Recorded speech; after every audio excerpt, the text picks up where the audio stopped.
நீ நம்மளை பார்த்து போலீஸ் வருதுடா. என்ன தப்பு செஞ்சவனு பயமா இருக்கா? நான் அதுக்கு பயப்படணும்? டேய் இதெல்லாம் எதை வச்சுடா பண்ற? சார் இதெல்லாம் அந்த மோதிரத்தால தான் சார் நடக்குது எல்லாமே. நீங்கள் சொன்னால் நம்ப மாட்டீங்க. டேய் ஒழுங்கா உண்மையை சொல்லு. சார் நீங்கள் வேணா எனக்கு 2 நாள் டைம் கொடுங்க, நான் ஆதாரத்தோட நிரூபிச்சு காமிக்கிறேன் எல்லாத்தையும். உனக்கு 2 நாள் தான் டைம். Okay sir. நமக்கு தெரிஞ்ச இந்த பழைய பொருளாக இருப்பார்ல, அவர்கிட்ட கேட்போம்மா இந்த மோதிரத்தை பற்றி. அவர்கிட்டே கேட்போம். ஹலோ ஹலோ அண்ணே, உங்களுக்கு ஒரு ஃபோட்டோ மட்டும் அனுப்புகிறேன். அந்த மோதிரத்தை பற்றி ஏதாச்சும் விஷயம் இருந்தால் கொஞ்சம் சொல்கிறீங்களா? சரிப்பா, நான் பார்த்துட்டு சொல்கிறேன். சரிண்ணே. என்ன அண்ணனே கால் பண்ணுறாரு? ஹலோ, இந்த மோதிரம் எப்படிப்பா உனக்கு கிடச்சிச்சு?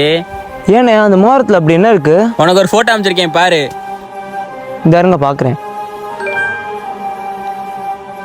என்ன இந்த மோதிரத்தை போட்டு யாரோ நிற்கிறாங்க. ஹலோ சொல்லுப்பா. ஏண்ணே அந்த மோதிரத்தை போட்டு யாரும் ஒரு ஃபோட்டோவில் நிற்கிறாங்க. அந்த மோதிரத்தினால அவருக்கு எல்லாமே கிடச்சிச்சு. ஆனால் கடைசியில் ஹலோ ஹலோ இந்த மோதிரத்தில் அப்படி என்னதான் இருக்குது? ஏதோ ஒரு உண்மை இருக்குது.